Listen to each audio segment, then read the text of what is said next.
जळगाव महानगरपालिका 2013 सार्वत्रिक निवडणुकीमध्ये वार्ड क्रमांक 1 प्रभाग ब मध्ये ॲडव्होकेट दिलीप बबनरावजी पोकळे हे आपल्या वार्डातनं उमेदवारी लढत असताना यांना कोणती समस्या जाणवली का, काय असं वाटलं त्यांना की ह्या वार्डामध्ये त्यांनी महानगरपालिकाची निवडणूक लढावी?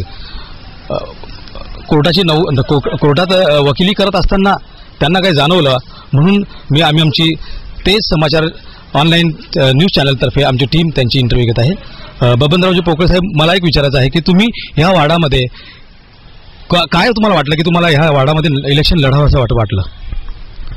सर्वप्रथम तर मी आपले आभार मानतो की आपण मुलाखतीसाठी इथे आलात. मी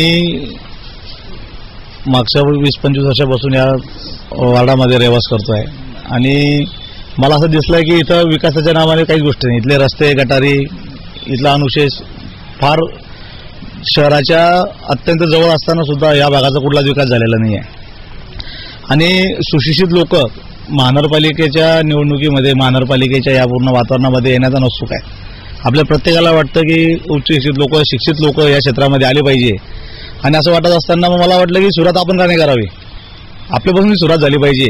मागच्या काही 20-25 वर्षामध्ये महानगरपालिकेमध्ये मला तुम्ही एक वकील दाखवून द्या, एक डॉक्टर दाखवून द्या की तो तिथं प्रश्न मांडतोय.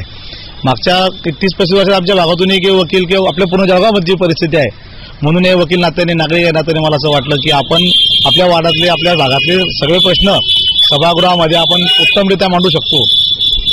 उत्तमरित्या आपण आपले प्रश्न वार्डातल्या सभागृहात मांडू शकतो आणि या सामाजिक जाणीवेच्या माध्यमातून मी या राष्ट्रवादी काँग्रेस पक्षातर्फे इलेक्शन लढत आहे.